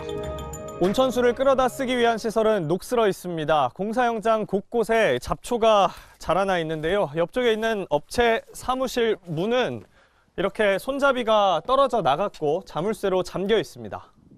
이곳에서 온천을 발견한 건 1989년. 지자체는 민간업체에 개발을 맡겼습니다. 하지만 30년 가까이 진척이 없습니다. 초기에 기대심은 상당히 컸었죠. 한 20만 평 정도라고 좀 장밋빛 청사진을 좀 많이 있었거든요. 수년 전 개발업체는 자금난으로 공사를 완전히 중단했습니다. 그 사이 주민들이 이용하던 농지와 산은 사라졌습니다. 야산이 깎여나간 단면이 그대로 보입니다. 부지 공사조차 마무리가 안 된 상태인데요. 이 산에서 깎여나온 돌들이 군데군데 쌓여 있습니다. 이게 원상 복구 되겠어요? 지금 하도 파헤쳐가지고 빨리 개발이 돼야 되는데. 공사업체는 영업정지 상황. 수자장부에서 좀 다시 하려고 좀 준비 중에 있습니다. 저 외국 가 계실 거예요. 어떨결에 이거 맡아갖고 하시다가. 온천 사업체를 지정할 권한은 지자체에게 있습니다. 하지만 관리 감독할 방법은 마땅치 않다고 해명합니다. 시행계약을 계속 수사를 확보한다고 준비 중이라고 민간 사업이기 때문에 저희가 그렇게 강제할 수 있는 부분은 없어요. 전북 완주군도 상황이 비슷합니다. 대둔산 중턱에 있는 온천지구입니다. 1998년에 개발 승인이 났습니다. 철제 펜스로 둘러싸인 부지 안쪽으로 들어왔습니다. 한눈에 봐도 관리가 안 된 모습인데요. 공사 중인 건물은 하나도 없고 부지 한가운데 커다란 물웅덩이만 자리 잡고 있습니다. 공사를 하기로 한 땅은 14만 7천 제곱미터, 축구장 18개 크기입니다. 지자체는 인근 토지까지 온천보호지구로 지정했습니다. 온천보호지구에선 다른 용도로 땅을 개발할 수 없습니다. 제가 여기도 지금 땅은 있는데 여기다 지려고 해서 집을 못 집니다. 허가가 안 되니까. 그 상업지구 이외에는 어떤 행위를 못 하니고 세월호나 네월호에 보내고 있는 거죠. 지자체는 시행사에 잇따른 부도로 사업 주체만 수차례 바꿨습니다. 최근에 나선 업체는 올해 안에 공사를 시작할 거라고 자신합니다. 올해 공사 들어가면 2년이면 끝날 거예요. 아마 호텔하고 리조트는 전라도에서 제일 클 거예요. 하지만 아직까지 지자체에 개발 계획은 제출하지 않았습니다. 관에서 이렇게 방치할 일이 아니고 한 20년 지나가니까 개발 안 될 바엔 좀 풀어줘라 이런 얘기. 2년 이상 개발하지 않을 경우 지자체는 온천지구 지정을 취소할 수 있습니다. 하지만 취소 사례를 찾기가 쉽지 않습니다. 군에서 개발하는 게 아니라서 민간에서 이제 허가를 받아 개발하는 거거든요. 무조건 폐지다가 나중에 뭐 절차상 문제가 생길 수 있고 이런 게 있잖아요. 처음부터 사업성 검토가 허술하다는 지적도 나옵니다. 어느 지자체나 마찬가지겠지만 개발이라는 것에 대해서는 조금 좀 이렇게 환영하는 입장 아닙니까? 개발 투기꾼들의 어떤 이해관계 이런 것들이 좀 맞아떨어진 뭐 그런 시기 아니었나. 전국에 온천으로 등록된 곳은 360곳, 이 중 개발 중인 곳은 3분의 1인 120곳입니다. 이 수치는 10년 넘게 그대로입니다. 개발로 인한 피해도 이익도 고스란히 해당 지역 주민들에게 돌아갑니다. 실패의 책임을 민간업체에게만 물을 수 없는 이유겠죠. 밀착 카메라 박민규입니다.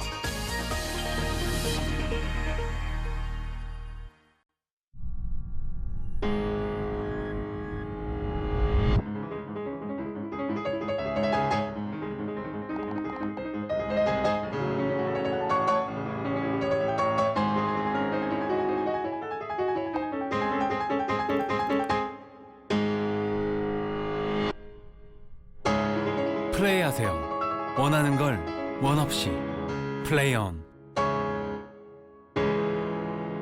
구글 플레이.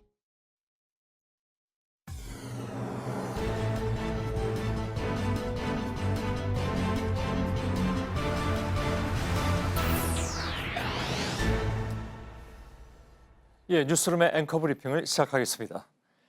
지난 2007년 3월 현대자동차 주주총회장이 웅성거렸습니다. 한 손을 번쩍 들었던 17살의 소년. 일본 자동차 회사가 미국에서 위협적으로 로비를 강화하고 있다는데 어떻게 대처하실 생각입니까? 여기 현대차 직원들이 상당히 많은데 본업에 충실할 수 있도록 주총장에 동원하지 않으셨으면 좋겠습니다. 질문과 지적은 이어졌고 답변하던 회사의 부회장은 진땀을 흘렸다는 후문입니다. 현장에 있던 기자들은 예상치 못한 학생의 출연에 시선을 모았고 당시 저도 제가 진행하던 라디오 프로그램에서 이 학생을 인터뷰했던 기억이 있습니다.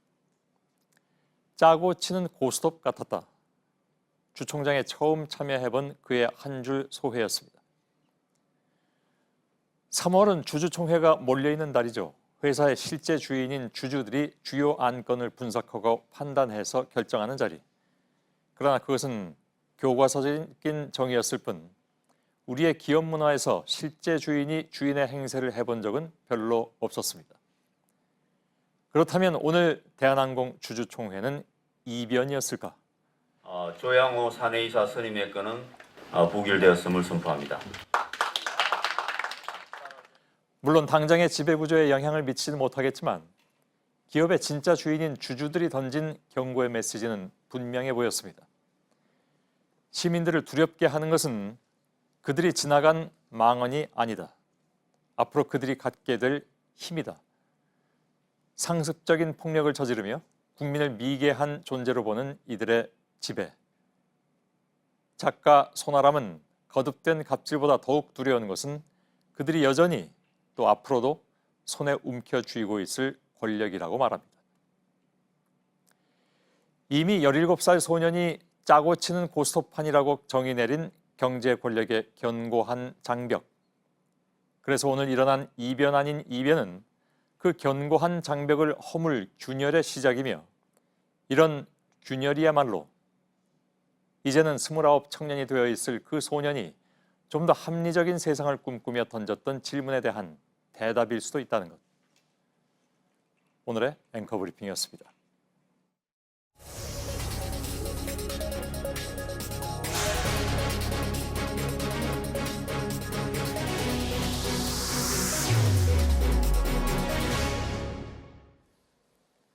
예, 2016년 9월 4살 아이가 맥도날드 불고기 버거를 먹고 피가 섞인 설사를 한 사건이 있었지요.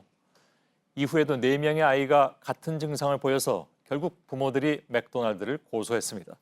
이른바 햄버거병 사건입니다.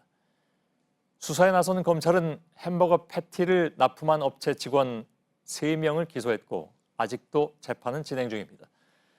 근데 저희 취재진이 수사 과정에서 나온 진술을 확인한 결과 그 내용이 좀 놀랍습니다. 맥도날드는 대장균에 오염된 패티가 이미 팔린 것을 감추기 위해서 관련 재고가 없다고 거짓말을 했던 것으로 드러났습니다. 먼저 서준석 기자의 보도입니다. 지난 1월 30일 서울중앙지검 앞 최은주 씨와 함께 300여 명의 엄마들이 맥도날드 본사와 납품회사 그리고 세종시 공무원을 고발했습니다. 사람의 건강과 생명을 위협할 수도 있는 식품을 판매하여 많은 돈을 벌었고 저희 아이는 평생을 신장 장애를 가지고 살아야 합니다. 최 씨 아이가 맥도날드 불고기 버거를 먹고 용혈성 요독 증후군, 이른바 햄버거병을 앓기 시작한 건 2016년 9월. 이후 4명의 아이가 같은 증상을 보여 해당 부모들은 이듬해 맥도날드를 고소했습니다. 검찰은 6개월 넘는 수사 끝에 패티 납품업체인 맥키코리아 대표 송모 씨 등 납품업체 직원 3명을 불구속 기소했습니다. 정작 맥도날드에는 아무런 처분도 없었습니다. 햄버거병 발병 원인이 아이가 먹은 패티 때문인지 명확하게 규명되지 않았다는 이유에서입니다. 과연 맥도날드는 아무런 죄가 없을까?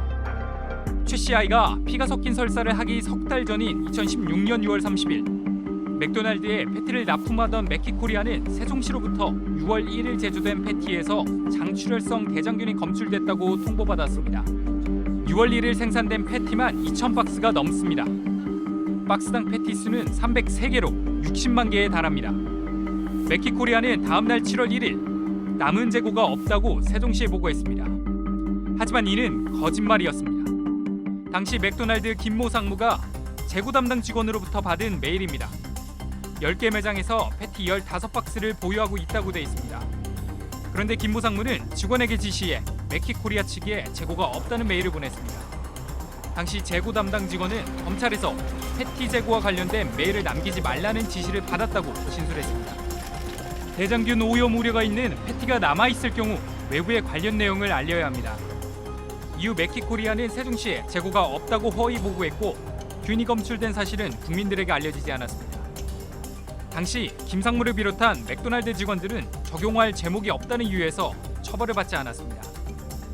맥도날드 측은 이미 수차례 검찰 수사 끝에 무혐의를 받은 사안이라고 해명했습니다. 탐사플러스 서준석입니다. 예, 문제는 여기서 그치지 않았습니다. 당시 대장균이 검출되자 이를 감시하고 감독해야 할 공무원은 오히려 납품업체의 편의를 봐준 정황이 드러났습니다. 이후에도 납품업체는 오염 가능성이 있는 패티를 꾸준하게 판매했습니다. 그 양이 무려 2,000톤이 넘습니다. 황예린 기자입니다. 맥도날드 패티 납품업체인 매키코리아 공장장 황모 씨의 검찰 진술서입니다. 패티에서 균이 검출됐다고 공식 통보되기 3일 전 2016년 6월 27일 세종시 담당 공무원인 손모 씨로부터 전화를 받았다고 밝혔습니다. 패티에 균이 검출될 수 있다고 사전에 알려준 겁니다. 당시 황 씨는 손 씨에게 외부에 공표를 안 할 방법이 있는지도 물었습니다. 그러자 손 씨가 회수 대상이 없으면 그런 절차를 거치지 않을 수 있다고 알려줬다는 겁니다. 매키코리아는 손 씨가 알려준 대로 재고가 없다고 허위 보고했습니다. 손 씨는 매키코리아 측 보고만 믿고 재고 확인을 하지 않았습니다.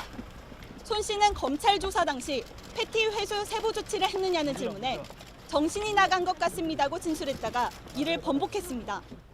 하지만 검찰은 손 씨를 무혐의 처리했습니다. 손 씨는 이후 축산물 위생 업무를 총괄하는 자리로 승진했습니다. 사실 그때 공문을 받지 않은 거에 대해서는 전 찜찜하게 생각을 하고 있었는데요. 뭐 신뢰라 표현은 그렇지만 그 영업자하고 이제 행정기관 사이에 허술한 관리를 틈타 매키코리아는 세균 오염 가능성이 있는 패티를 계속 판매했습니다. 매키코리아 경영이사 송모 씨 등 직원 3명은 2016년 7월 이후에도 독소가 검출된 패티 216만 킬로그램을 판매한 혐의로 재판을 받고 있습니다. 그리고 맥도날드에도 알려주셨잖아요. 근데 왜 그 이후로 조치가 없었던 거죠? 여기 대해서 뭐 그걸 먹고 아이들이 지금 다쳤을 수도 있는데 거기에 대해서 2015년부터 2017년까지는 패티를 만들기 위해 해동한 고기를 재냉동한 혐의도 받고 있습니다. 매키코리아의 생산관리자였던 서모 씨가 검찰에 제출한 자술서입니다. 식품 안전보다는 원료 비용에 대해 더 신경 썼다고 고백합니다. 2015년부터 2017년 6월 21일까지 132회에 걸쳐서 277톤을 재냉동에 사용했다는 겁니다. 안 되는 줄 알면서도 폐기 비용이 부담됐다는 이유에서입니다. 탐사플러스 황예린입니다. 3년 전 그날 햄버거를 먹은 그 아이는 지금도 매일 10시간 가까이 투석을 하면서 생명을 유지하고 있습니다. 신장 기능을 90% 가까이 상실했기 때문입니다. 그런데 아이는 당시 햄버거를 다 먹은 자기의 욕심 때문에 벌을 받고 있다고 생각하고 있다는군요.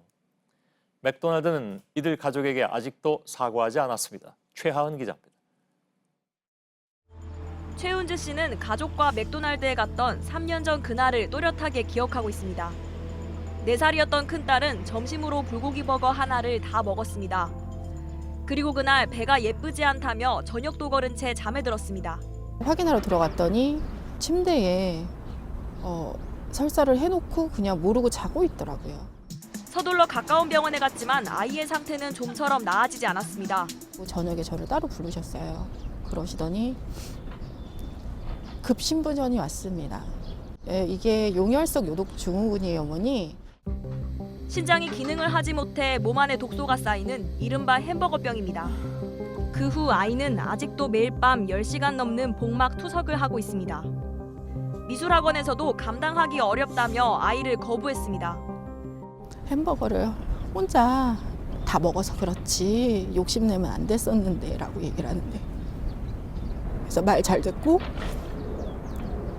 약 잘 먹으면 그럼 나이 빼줄 수 있는 거지, 그치 엄마? 라고 묻더라고요. 엄마는 햄버거를 먹었던 맥도날드 앞에서, 그리고 올림픽의 열기가 한창 뜨거웠던 평창에서도 1인 시위를 이어왔습니다. 하지만 아직까지 맥도날드의 사과를 듣지 못했습니다.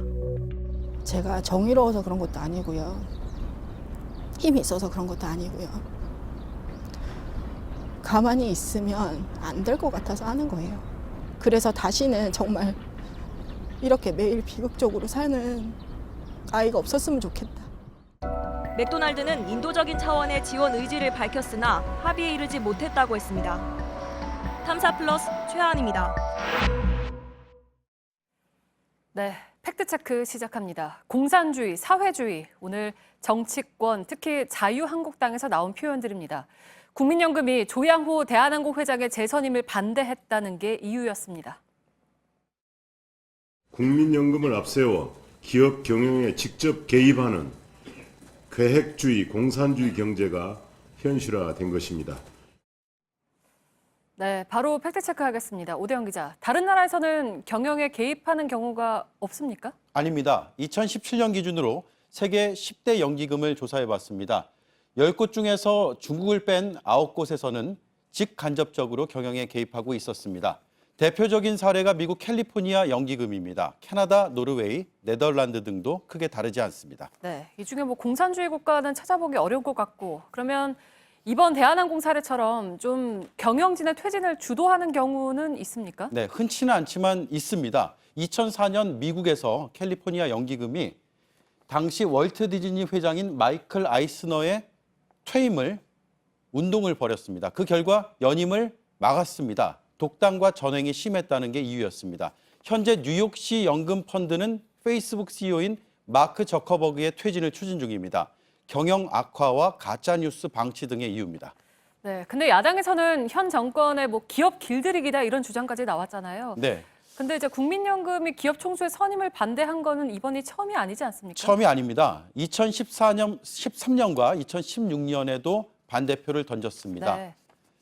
조양호 회장의 연임을 반대한 건데요. 이번이 세 번째입니다. 대한항공의 이사의 임기가 3년인 걸 감안을 한다면 국민연금이 3번 연속으로 반대표를 던진 겁니다. 네. 그래서 이제 결국 문제는 독립성일 텐데요. 이건 뭐 늘 논란이 되어 왔잖아요. 그렇습니다. 국민연금은 삼성물산과 제일모직의 합병 때 정부의 입맛에 따라서 움직였다라는 게 국정농단 사건의 한 축이었습니다. 네. 그래서 독립성이 강화될 필요는 분명히 있습니다. 다만 야권의 주장도 그런 비판으로 받아들인다고 하더라도 공산주의나 사회주의 같은 이념적 잣대로 말하기에는 사실적인 근거가 너무나 부족합니다. 네, 팩트체크 오대영 기자였습니다.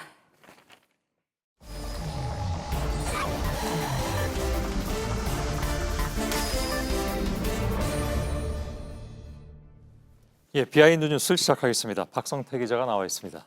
예, 시간이 오늘 많이 흘러서 두 개만 준비했다면서요? 예, 시간 관계상 2개만 준비했습니다. 예, 시작하죠. 예, 첫 키워드는 출장지 예측 시스템입니다.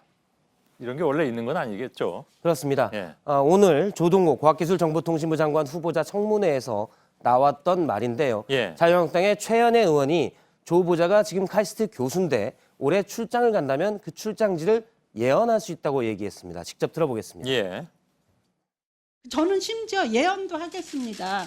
금년부터 후보자가 집중적으로 가시게 될 곳은 아마 콜로라도가 되지 않을까. 예, 예언의 근거는 조 후보자의 아들이 지금 콜로라도 대학교에서 박사 과정을 밟고 있기 때문입니다. 예, 이제 비꼬 와서 얘기한 거군요. 그렇습니다. 예, 그러니까 아들 있는 곳으로 출장 간다. 예, 과거에 계속 그래 왔다는 건데요. 예. 최 의원은 후보자가 최근 5년 동안 미국의 샌디에이고를 6번 방문했는데 그 시기를 보면 큰아들과 둘째 아들이 샌디에이고에 있는 대학에 다 있을 때입니다. 아, 그렇군요. 그래서 아들을 만나러 출장을 간 것 아니냐라고 얘기했고요. 예. 특히 2013년에는 미국의 로체스터시라는 곳을 방문을 했는데요. 시 방문 기간은 2박 3일인데 당시 중간에 큰아들의 졸업식이 있었습니다. 예. 그래서 졸업식에 맞춰서 출장을 간 것 아니냐라고 따졌고 그러니까 국비인 연구비를 받아서 출장을 갔는데 사실은 아들 보러 간 것 아니냐라는 지적이었습니다. 예. 이거 뭐 우연의 일치라고는 도저히 얘기하기가 좀 어려운 그런 그렇습니다. 상황인 것 같네요. 그래서 한 번은 출장지에 가서 아들 졸업식에 간 것을 따지는 와중에 부인도 같이 간 것 아니냐라고 물었는데 조 후보자가 그건 확인해 봐야 된다라고 하자 사실 뭐 5, 6년 전인데 그 정도 기억력이면 장관을 못한다라고 얘기하자 같이 간 것 같다고 얘기했고요. 예. 조 후보자는 결국 출장을 가는데 마침 근처에 아들 졸업식이 있어서 간 거라면서 국민 눈높이에 못 맞췄다며 사과를 했습니다. 예. 이번 청문회에서는 특히 이제 국민 눈높이에 맞지 않다는 말이 굉장히 많이 나오는 것 같긴 합니다. 예, 소구하다 뭐 이런 말들이 많이 나왔습니다. 뭐 전에도 그러긴 했습니다만. 예. 두 번째 키워드 볼까요? 두 번째 마지막에. 키워드는 증거보다 증언으로 잡았습니다. 예. 이건 무슨 얘기입니까? 오늘 이명박 전 대통령의 재판이 있었는데요. 오늘 뭐 이명박 전 대통령이 욕도 했다면서요? 예. 재판 과정에서 뒤에 검사가 몇 명이 들을 정도로 욕설이 나왔었습니다. 아, 예. 그런데 그 욕설이 나오게 된 배경은 이학수 삼성 전 부회장을 불러서 검찰 조서를 못 믿겠으니까 직접 불러서 삼성이 과연 다스의 해외 소송 비용을 대납했는지를 따지겠다는 건데 예. 증언을 듣고 보니 다 불리한 얘기들이었습니다. 아, 그렇군요. 증언을 하나씩 보면 이학수 전 부회장은 당시 그 이명박 대통령 측에서 일하던 김모 변호사가 미국에서 대통령 후보를 위해 법률 비용이 들어가니 삼성에서 좀 내줬으면 해서 이건희 당시 회장에게 보고를 하고 내줬다고 얘기했고요. 예. 그리고 나중에 취임한 뒤에도 계속 도와줬으면 고맙겠다라는 이명박 전 대통령 측의 얘기를 들었다고도 했습니다. 예. 또 나중에는 소송 비용에 남은 거 있으면 돌려달라. 그러니까 이명박 전 대통령 측으로 줘라라는 말까지 들었다고 얘기를 했습니다. 예. 뭐 이 말이 사실이라면 참 자기 돈은 안 쓰는 사람이다 생각을 또 예, 그렇습니다. 하게 됩니다. 예. 사실 검찰 조서에서 다 나왔던 얘기인데 이명박 전 대통령 측에서는 저거는 믿지 못하겠다. 증언을 불러서 따지겠다고 했는데 결국 더 불리한 말이 생생하게 나온 겁니다. 그러게요. 그러자 재판 끝 무렵에 검사가 갑자기 얘기를 했는데요. 피고인이 증인이 얘기하는데 미친 X라고 얘기를 했다. 저희들이 여럿이 들었다. 좀 판사가 증언 방해니까 제지해달라고 얘기했고요. 아, 들을 정도로 크게 욕을 했다는 얘기인가요? 앞에서 재판장과 그리고 저희 한민영 기자가 앞에 있었는데 예. 여러 명이 들을 수 있는 건 아니었는데요. 아무래도 검사들이 좀 더 가깝게 있어서 검사 여러 명이 같이 들었다고 합니다. 뭐 혼잣말로 크게 욕을 했을 수도 있고. 그렇습니다. 뭐 대놓고 했을 수도 있겠지만 그 상황은 잘 모르겠군요. 미친 X는 딱 한 번 얘기했다고 합니다. 예. 나중에 검사를 통해서 한민영 기자가 다시 한번 확인을 했는데요. 한 번 얘기를 했다고 하고요. 예. 그러자 판사가 그러면 퇴정시킬 수도 있다고 경고했고 이 전 대통령은 증인을 안 보려고 하고 있다. 보면 기분이 나빠지니까 예. 그렇게 답을 했습니다. 그렇군요. 예. 오늘은 여기까지입니다. 예. 박성태 기자였습니다. 네, 평년보다 따뜻한 날씨는 내일도 이어집니다. 미세먼지 농도는 수도권과 충청권, 전북 등 중서부 지역에서 나쁨 수준을 보이겠습니다. 환경부는 중국발 미세먼지가 유입되다 오후가 지나서야 대기 확산이 좋아지면서 먼지가 흩어질 걸로 내다봤습니다. 예. 오늘 뉴스룸 끝난 뒤에 소셜 라이브 진행하겠습니다. 오늘은 대한항공 주총 뒷얘기가 많이 있을 것 같은데 그 얘기 좀 나누도록 하죠. 자, 저희들은 내일도 최선을 다하겠습니다. 여러분 고맙습니다. She has seen me changing. It ain't easy rearranging, and it gets harder as you get older. And